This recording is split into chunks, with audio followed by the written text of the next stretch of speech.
फरीदाबाद वासी मित्रों को नमस्कार।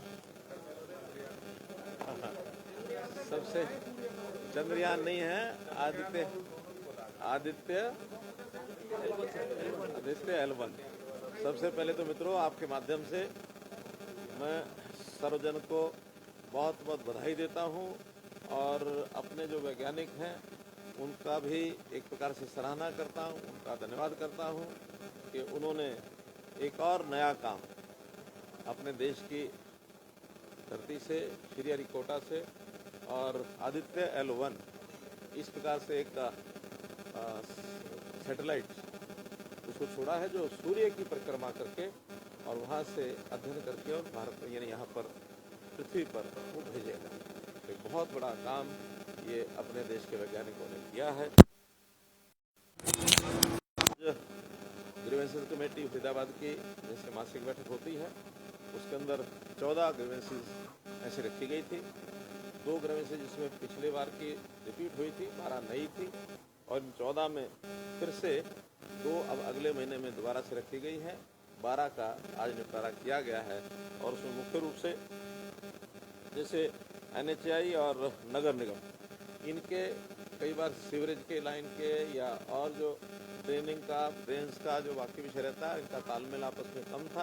आज हमने कहा कि संयुक्त टीम बनाएं ताकि कभी भी कोई योजना हमारा नगर निगम बनाता है तो NHAI उसमें अड़ जाता है, NHAI की योजना होती है तो हमारे लोग पास नहीं करते हैं। तो मिल करके और समन्वय बैठा करके और उसको हमको करें ताकि जो पानी को निकालने के लिए जो स्थान स्थान पर अवरोध आते हैं उसको ठीक किया जा सके। ऐसे ही एक शिकायत में जो सोसाइटी से किसी एक व्यक्ति ने लोन लिया था, लोन वापस भी कर दिया। वापस करने के बाद उसके जो कागजात हैं वो सोसाइटी ने दिए नहीं, सोसाइटी बाद में भंग हो गई, लेकिन उसका जो पैसा भी है वो मिला नहीं उस व्यक्ति को। और कुल मिला करके उसमें DR को निर्देश दिया है कि सोसाइटी से लोन के बदले में जो कागज़ हैं वो वापस करें और नहीं अगर होते हैं वो लोग कोई भी उसका हिसाब नहीं करते तो उनके खिलाफ FIR कराएंगे DR। ऐसा एक इसी प्रकार पलवली गांव का जो एक हत्या का मामला था, पुलिस उसके बाद निष्पक्ष कार्रवाई करे और उसके लिए एक SIT बनाने का निर्देश दिया है क्योंकि पुलिस पर जितने समय उसका हो गया था, डिले हुआ है तो पुलिस की एक SIT बनाएगी। नए हमारे CP सब आ गए हैं तो उस पर SIT बना के कार्रवाई को तेज करेंगे। चंदावली गांव पंचायत में क्योंकि ग्राम पंचायत पहले अलग से पंचायत थी, बाद में वो नगर निगम में आ गई तो वहाँ के किसी ठेकेदार का पैसे का हिसाब था वो रुका हुआ था। इतने सालों के बाद अब नगर निगम ने उसका सारा सर्वे करा लिया, उन्होंने हाँ कर दिया कि हाँ ठीक है 15 दिन पैसे देंगे। और पिछला जो कि 3 साल डिले हुआ इसलिए हमने उनको ये भी आदेश दिया कि नगर निगम उस 3 साल का उनको इंटरेस्ट भी देगा, तो इंटरेस्ट समेत 15 दिन में उसकी पेमेंट की जाएगी। हीवो सोसाइटी सेक्टर 16 में है तो वहाँ पर अवैध कब्जे, अवैध निर्माण ये हो रहे हैं। HSBP का वो एरिया है तो HSBP के को निर्देश दिया गया कि जो अवैध निर्माण किया गया उसको तुरंत उसको तोड़ें और आगे भी उस पर निगरानी रखें। सेक्टर 59 में 400 मीटर की सीवर लाइन ये HSBP को तुरंत डालनी है ताकि उसमें वहाँ HSIDC का जो एरिया है वो भी अपनी पाइपलाइन उसका जोड़ेंगे ताकि वो जो पानी वहाँ रुकता है, खड़ा होता है, उस पानी का समाधान ये तुरंत हो सके। और फरीदाबाद में ऐसी बहुत सी शिकायतें हैं, खास करके सीवरेज की, पानी रुकने की, और कहीं कहीं डिज़ाइन में भी डिफ़ॉल्ट है।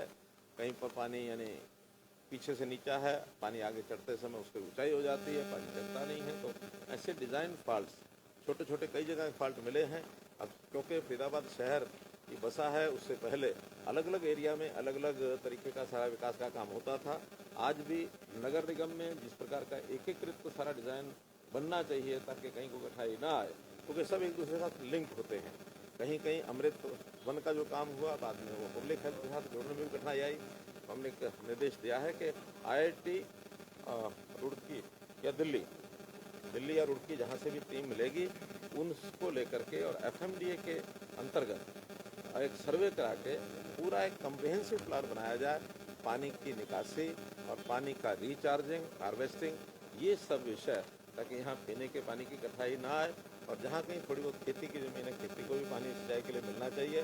और जो हमारा उद्योग है, ज़ीरो डिस्चार्ज सिस्टम, उन उद्योगों में भी हो, ताकि उस पानी को साफ करके वहीं यूज़ करें। और जो STPs का पानी है, उसका भी उपयोग ठीक होना चाहिए। पानी एक प्रकार की बहुत बहुमूल्य चीज़ है, पानी हमारे लिए अमृत है। पानी का विषय थोड़ा सा गंभीरता से हमको तो विचार करना चाहिए। यमुना में, क्योंकि यमुना का जो पानी है, खास करके जो बैराज है, पोखला बैराज, वहाँ से गुड़गांवा नहर निकलती है। उसमें पानी 3 महीने तो ठीक आता है वर्षा के दिनों में, बाद में पानी रहता नहीं है और आगे टेल तक पानी पहुँचता नहीं कई जगह। तो शिकायत जो मिली उसमें से यही निर्देश दिया कि नहर का जो डीसिल्टिंग का काम है, वो अगले 2 महीने में डीसिल्टिंग का काम दिखाएं करके, ताकि नहर विभाग उसमें अगर डिसिल्टिंग होती है, पानी का फ्लो ठीक हो जाएगा। और जहाँ कहीं उसके भी लेवल में अंतर है, उस लेवल को ठीक किया जाए, ताकि इस पानी का खेत के लिए भी, इरीगेशन के लिए, लोगों के लिए काम आए। पानी की कम्प्रिहेंसिव योजना बनाने के लिए हमने निर्देश दिए हैं। इस प्रकार से सारा जो काम है उसके। राहुल गांधी ने इंडिया को लेकर बयान दिया है कि अगर सारे इकट्ठे लड़े तो देश में उनकी सरकार बनी। अगर ही बहुत बड़ा है, आगे चलो। मैंने बधाई दी है कि आदित्य वन जो लॉन्च किया गया श्रीहरिकोटा से, उसके लिए मैं अपने वैज्ञानिकों को, आदरणीय प्रधानमंत्री श्री नरेंद्र मोदी जी को बधाई देता हूँ। एक बड़ा एक पग इस वैज्ञानिक खोज के लिए भारतवर्ष से उठाया गया। बड़े शब्दों में आपने फटकार लगाई है, आपने साफ साफ कहा है कि लूट रहा है और लुटवा रहा है, तो क्या कहेंगे ऐसी समझ? सर, इसलिए एक सवाल और जोड़ देते हैं कि नगर निगम में जो अवैध विज्ञापन के बोर्ड लगे हुए हैं, उसको जो हटाया गया, बाद में जिस अधिकारी को ड्यूटी लगाई गई, आप जीरो टॉलरेंस की बात करते हैं, उस अधिकारी को ही चार्ज वापस दे दिया और अवैध तरीके से जो है वो निगम में पैसा नहीं आ रहा है, वो माफियाओं के जेब में जा रहा है। वैसे तो हमारी एडवर्टाइजमेंट पॉलिसी बन गई है और उस पॉलिसी के हिसाब से ही आगे ऑप्शन करके, और जो कंपनी उस ऑप्शन में आकर के लेके जाएगा, अपना टेंडर छूटेगा, वही विज्ञापन लगाने के अधिकृत होंगे, दूसरे कोई नहीं होंगे। लेकिन ऐसी अगर कोई चूक हुई है कि जिस अधिकारी के खिलाफ कार्रवाई थी उसी को वापस दिया गया है, हाँ, मैं उसकी जानकारी लेकर के और निश्चित रूप से इसका संज्ञान लेंगे। जहाँ तक नगर निगम की का विषय है, जिस प्रकार से आप कह रहे हैं फटकार लगाइए, ठीक बात है। ये शिकायतें बहुत हमको नगर निगम की मिलती रही हैं और यहाँ पीछे कार्रवाई हुई भी है, वो कार्रवाई चल भी रही है। उस कार्रवाई के चलते मुझे लगता है कि जितने नीचे इस तरह की गड़बड़ें होती हैं उनको संदेश तो चला गया है। फिर भी क्योंकि यहाँ पैसा केंद्र से, प्रदेश सरकार से भी बहुत आता है, स्मार्ट सिटी का पैसा केंद्र से भी आया है, यहाँ का अपना रेवेन्यू भी है, उस सारे को देखते हुए बाकी अगर नगर निगमों के साथ मैं तुलना करता हूँ तो यहाँ खर्च ज़्यादा है, इनकम कम है, और खर्च का जो एक अकाउंटेबिलिटी होनी चाहिए उस पर हम ध्यान रखे हुए हैं, ताकि कहीं भी अगर गड़बड़ मिलती है तो उसको बर्दाश्त नहीं करेंगे।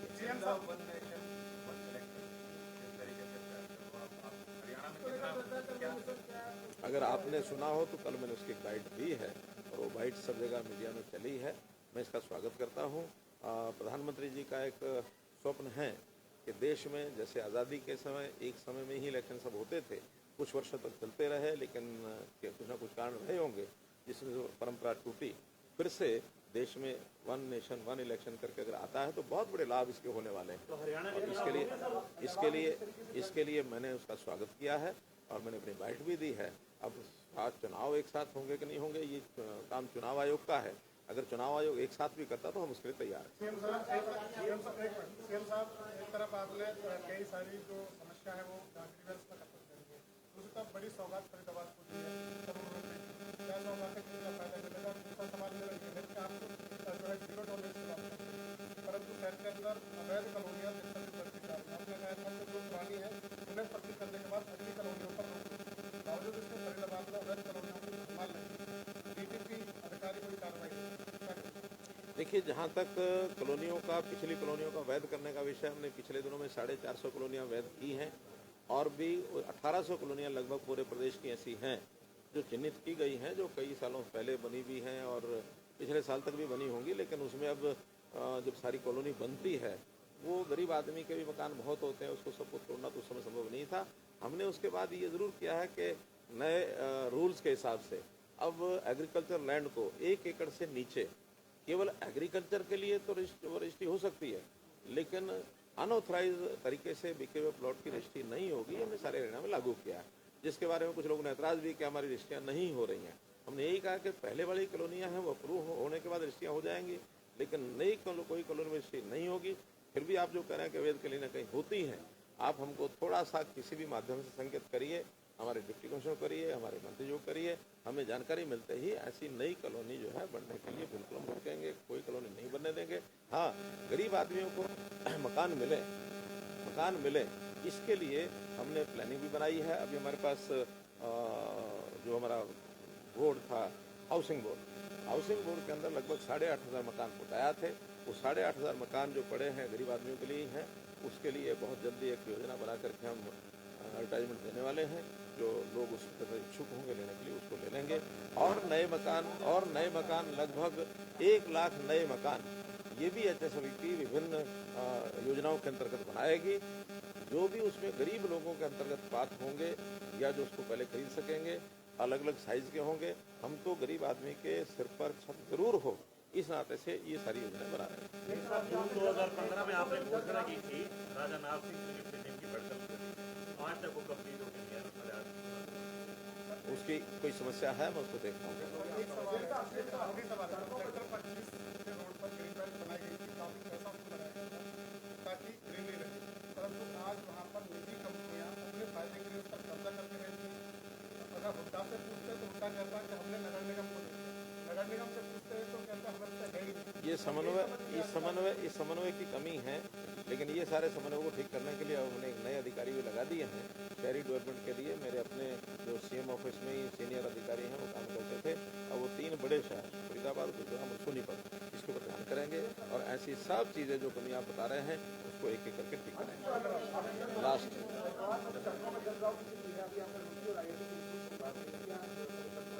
मैंने आपको बताया, एक हमारी कमिश्नर मैडम जो कॉर्पोरेशन आई हैं मैडम मोना श्रीनिवास, तो वो अब उनको एंगेज करके टीम बनाएंगे और अगले महीने में 2 महीने में उसका एक पूरा रिपोर्ट बना करके इन समस्याओं का एक स्थायी समाधान ही ढूंढेगा।